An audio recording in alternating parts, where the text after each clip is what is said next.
Alex, I spent about 15 years of my life convinced that shop climate control just meant wearing two pairs of wool socks in January and a damp bandana in July. I used to think sweating over a dovetail joint was just part of the craftsmanship, but looking back, I was mostly just dehydrated and cranky.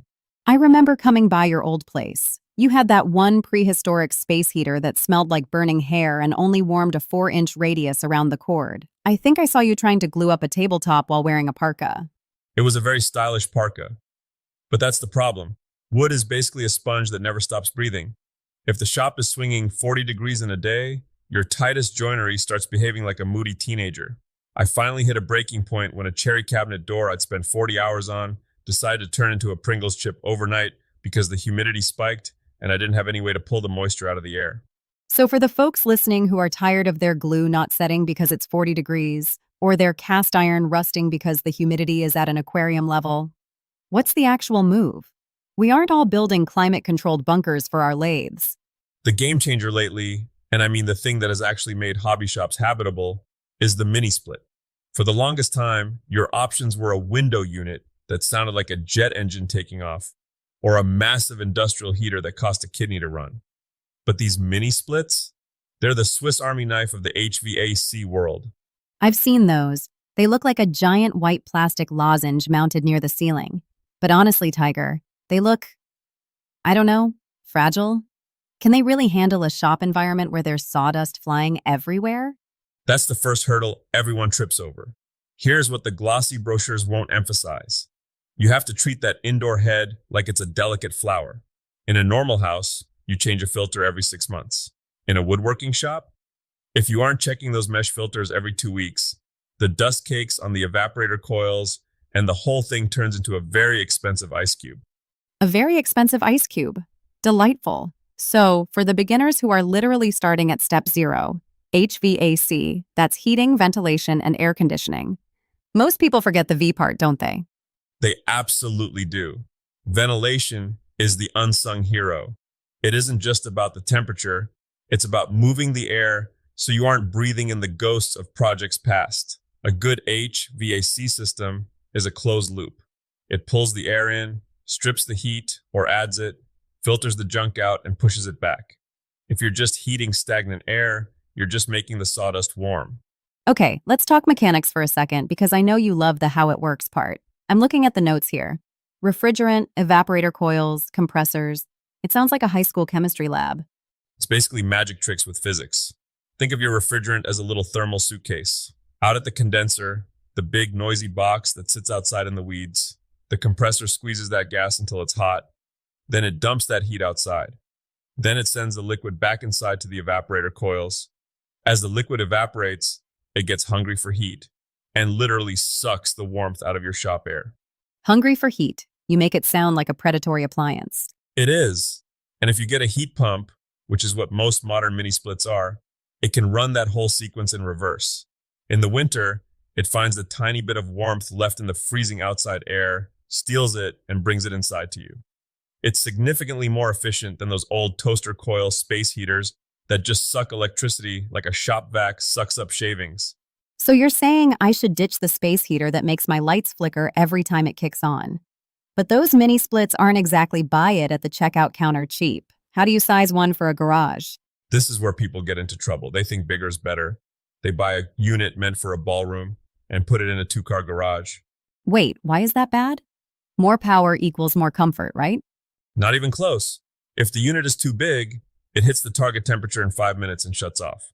It short cycles. The problem is the air is cold, but the machine didn't run long enough to pull the humidity out. So you end up sitting in a cold, clammy cave. You want a unit that runs consistently and slowly. You got to look at the BTUs and match it to your square footage, but also consider your insulation, or lack thereof. The I word. Insulation. I knew you were going to bring this up. You can't just put a heater in a cardboard box and expect it to stay warm. Exactly. Putting a high-end HVAC unit in a shop with uninsulated metal walls is like trying to fill a bucket with a hole in the bottom. You're just heating the neighborhood squirrels. I spent a whole summer once stapling rock wool into my studs, and honestly, it felt like I just doubled the horsepower of my heater. So, if someone is ready to take the plunge, they're looking at things like the Mr. Cool DIY units that are all over the internet, or the more professional lines? You've seen the DIY installs. Do they actually work? Or is it a recipe for a refrigerant leak that kills your herb garden? Well, I've seen some installs that look like they were done by a caffeinated octopus. There are DIY-ready units that come with pre-charged lines. It means you don't have to hire a pro with a vacuum pump to evacuate the lines. You just click the hoses together carefully and you're off. But the hard-won lesson here is the wall hole. The wall hole? People get so excited to click the pipes together, they forget that the indoor unit is constantly peeing. Excuse me? Condensation, Alex. The unit pulls moisture out of the air. That water has to go somewhere. If you don't slope your drain line perfectly through that wall hole, that water is going to run down your interior drywall. I once walked into a shop where the guy had a $4,000 lathe sitting right under his mini split, and it looked like a decorative waterfall was hitting his headstock because the drain line had a tiny kink in it. Ouch. That's a very expensive way to learn about gravity. It really is. And since we're talking about the V&H VAC, maintenance in a shop is its own beast. You've got fine dust. MDF dust is the worst. That acts like a waterproof coating. If that gets into the fins of your outdoor unit or the blower wheel of your indoor unit, the efficiency drops off a cliff. So, besides being a filter hawk, what else should the average maker do to keep the air from getting, well, gross? Don't rely on your AC to be your dust collector. That's the big mistake. If you're sanding, you need a dedicated air filtration box hanging from the ceiling. Think of the HVAC as the lungs and the air filter as the mask. The warmer you keep your shop, the more you have to watch for rust too.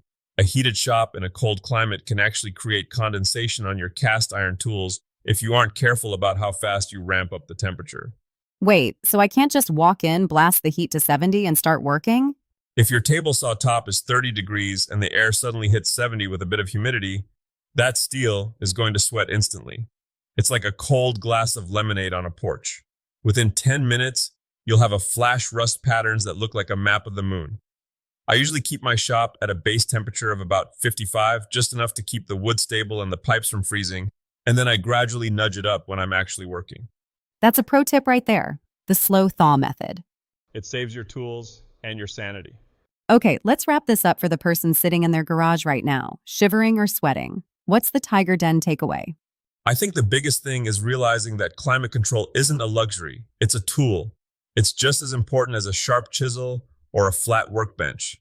If you're comfortable, you're safer, you aren't rushing because your fingers are numb, and you aren't making sloppy mistakes because you're lightheaded from the heat. And maybe, just maybe, you won't have to wear the parka while you're gluing up your next project. Exactly. Get the insulation right first, don't oversize the unit, and for the love of all that is holy, make sure that drain line has a downward slope. Your machinery will thank you, and your projects might actually stay square for more than a week. Spoken like a man who has cleaned a lot of rust off a jointer. More than I care to admit, Alex. More than I care to admit.